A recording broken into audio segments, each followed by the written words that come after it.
Cassius Clay. Sí, Mohamed Ali, pero aún se llamaba Cassius Clay. Derrotó a Sonny Liston en Miami, para conseguir así su primer título de los pesos completos tras noquearlo en el sexto round.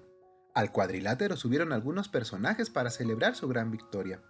Pero después del evento, en un departamento, en la intimidad de Clay fue cuando se dio una reunión histórica. Mohamed Ali y Malcolm X.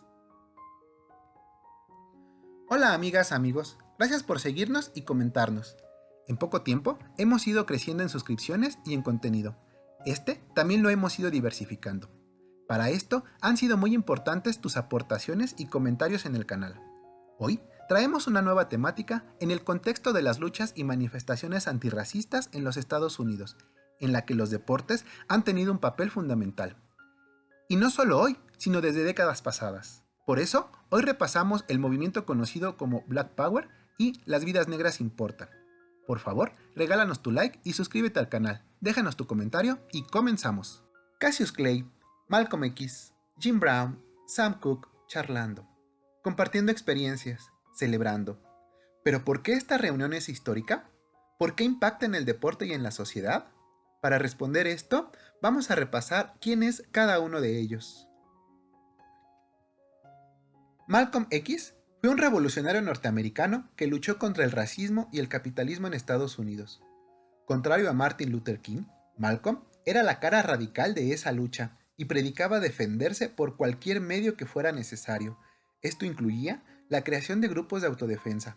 Malcolm era musulmán y de ideología comunista.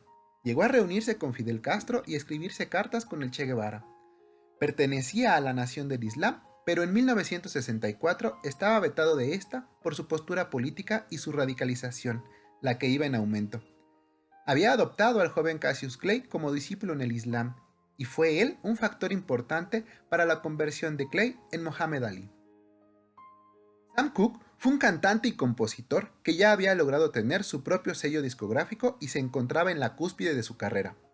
Las letras de sus canciones habían tomado un sentido completamente político y se convirtió en una voz contra el racismo. Su obra maestra, El cambio vendrá, es un himno para la comunidad afroamericana. Jim Brown es considerado uno de los mejores corredores de la NFL en la historia. Jugaba para Cleveland, que es una ciudad conocida por obrera y combativa. Se encontraba en el apogeo de su carrera y no dudaba en hacer declaraciones contra la policía y el gobierno estadounidense. Quizá en la primera parte de los 60 se convirtió en un orgullo deportivo para la comunidad afroamericana. Cassius Clay, por su parte, y después de aquella reunión, cambió su nombre a Mohamed Ali y se unió a la Nación del Islam. Comenzó también a hablar sobre superación personal y alejarse de los vicios para seguir los lineamientos de los musulmanes. Los líderes, como Malcolm X, colocaron a la Nación del Islam como un movimiento social en contraposición de la religión oficial, por lo que muchos de sus seguidores se convirtieron también en luchadores en contra del racismo, y Ali se unió a esa lucha. Mohamed Ali es considerado el mejor boxeador de la historia y uno de los mejores atletas de Estados Unidos en el siglo XX. Su lucha no se limitaba al cuadrilátero. Fue un luchador contra la guerra de Vietnam tan comprometido que al negarse al reclutamiento perdió su licencia de boxeo y estuvo vetado del ring por 3 años en el apogeo de su carrera. También fue una voz en contra del racismo y un campeón para la comunidad afroamericana. Como vemos, los 4 fueron los mejores en su ámbito.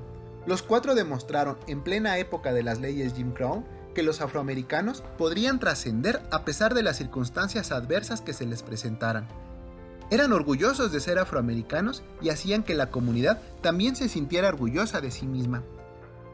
Justo de eso se trata el Black Power. No solamente de andar armados o organizar actos políticos, también se trata de lo cotidiano, del orgullo, del empoderamiento de un sector social que había sido esclavizado y humillado por casi 5 siglos. Era romper las cadenas, materiales y emocionales de estos 4 personajes. Sin embargo, el poder reaccionó con toda su fuerza. 2 años después de aquella reunión, habían sido asesinados 2 de ellos. Sam Cooke el 11 de diciembre de 1964 y Malcolm X el 21 de febrero de 1965, ambos en circunstancias extrañas. Los 2 sobrevivientes tuvieron también situaciones propias. En el caso de Ali, fue vetado del boxeo por estar en contra de la guerra de Vietnam, como ya mencionamos, y Jim Brown se retiró de los emparrillados para comenzar una carrera en la actuación. Pero su legado es imborrable. Uno de los mejores ejemplos se dio en la final de los 200 metros planos de los Juegos Olímpicos de México 68, cuando los medallistas Tommy Smith y John Carlos alzaron su puño con un guante negro durante la entonación del himno de su país al momento de la premiación, la señal del Black Power.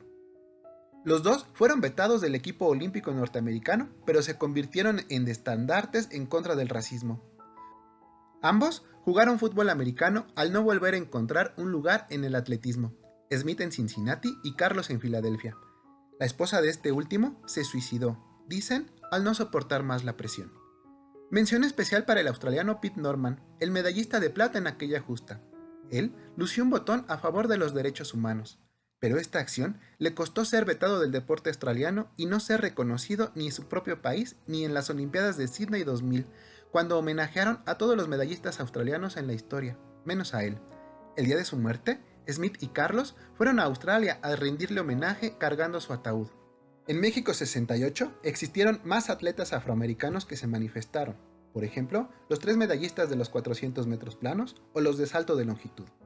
Pero las manifestaciones y los actos racistas no terminaron ahí. Hoy nos encontramos un nuevo movimiento, denominado Las vidas negras importan, surgido tras el asesinato del joven afroamericano Trevor Martin en Florida en 2013. La frase fue acuñada en un discurso de Alicia Garza en Oakland, California, y todo comenzó con un hashtag, que se viralizó hasta que la frase dio nombre a un movimiento que ya es tendencia a nivel mundial. El deporte es tocado por primera vez por este movimiento el 29 de abril del 2015, cuando los Orioles y las Medias Blancas de Chicago jugaron en Baltimore sin aficionados por primera vez en la historia de las mayores en el béisbol. Atención a la prensa, para fines de récords, la asistencia pagada el día de hoy es 0. Se escuchaba como cada juego el sonido local anunciaba el número de aficionados que pagaron su boleto para el partido. ¿Qué pasó? Unos días antes, el 19 de abril, Freddie Gray, un joven afroamericano, había sido asesinado por la policía de Baltimore. Mientras se encontraba en custodia, recibió tal golpiza que quedó en coma hasta que finalmente falleció. Esto ocasionó que alrededor del 64% de los ciudadanos de Baltimore salieran a las calles a protestar, y tras varios choques con la policía, la situación se hizo insostenible. Se decretó un toque de queda y el estadio se cerró. Incluso, el fin de semana siguiente, Baltimore jugó contra Tampa, pero la serie se trasladó a Florida. El manager de los Orioles de Baltimore se dijo sorprendido por la decisión de Major League Baseball de jugar sin aficionados y mover la serie a otra ciudad. Él dio su apoyo a las protestas de los ciudadanos y habló del compromiso que deben tener sus jugadores para ser un baluarte de la sociedad más allá del diamante. Sin embargo, el beisbolista que trascendió en esos días fue el jardinero central Adam Jones. Jones hizo declaraciones emotivas criticando la situación que se vivió en Baltimore tras el asesinato de Gray. Él se convirtió en un referente social. Un año después, cuando le preguntaron si también se podría hincar durante la entonación del himno estadounidense, como lo estaba haciendo el jugador de fútbol americano Colin Kaepernick, él respondió: "El béisbol es un deporte de blancos. Partimos con 2 strikes en contra, así que no provoques que te expulsen del béisbol. Apenas somos el 8% de la liga. En el fútbol americano es diferente, porque ahí sí te necesitan". Las declaraciones fueron tan controversiales que Jones se hizo objeto de insultos de varios aficionados en los estadios visitantes.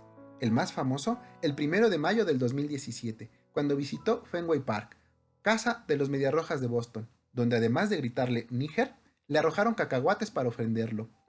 La situación se difundió en los medios de comunicación, provocando el desprecio generalizado hacia los fanáticos de Boston, tanto que al otro día recibieron al pelotero Adam Jones con una ovación de pie. A veces el racismo pesa más que el nacionalismo en Estados Unidos. Jones fue uno de los jugadores principales para que Estados Unidos obtuviera su primer campeonato del mundo en el Clásico Mundial de Béisbol en 2017, esto unos meses antes del evento de Boston. El máximo referente de las protestas en el deporte contra el racismo es sin duda el ex mariscal de campo de los 49 de San Francisco, Colin Kaepernick, quien en un partido de pretemporada contra Green Bay el 26 de agosto del 2016 decidió hincarse durante la entonación del himno estadounidense en señal de protesta contra la brutalidad policíaca. "No voy a ponerme de pie para mostrar orgullo por una bandera de un país que oprima a los negros y a las personas de color", declararía después. Un mar de opiniones, en apoyo y en contra, de aficionados, jugadores y hasta del actual presidente de los Estados Unidos, quien ha mostrado su desprecio contra Kaepernick.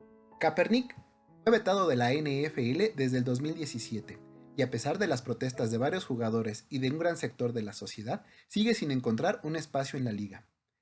En la NFL hemos visto numerosas expresiones de rebeldía, como lo fue el 24 de septiembre del 2017, cuando en todos los partidos la inmensa mayoría de jugadores se hincaron durante la entonación del himno para apoyar el movimiento de Kaepernick. Ese mismo año, los Raiders de Oakland vinieron a México a enfrentarse a los Patriotas de Nueva Inglaterra. El jugador Marshall Lynch se sentó durante el himno de Estados Unidos en la banca mientras comía unos dulces, y cuando comenzó a escucharse el himno mexicano, se puso de pie y descubrió la cabeza en señal de respeto. Al final del partido, declaró que lo hizo porque los mexicanos son hermanos. Incluso ese día utilizó unos zapatos con la bandera de México durante el calentamiento. En la NBA también ha habido manifestaciones de apoyo a estos movimientos, en especial LeBron James. Pero eso lo trataremos en otro video. Por lo pronto, te agradecemos tu visita y te pedimos que si te gustó el video, nos regales tu pulgar arriba y te suscribas al canal. Por favor, déjanos tus comentarios para seguir mejorando. Gracias.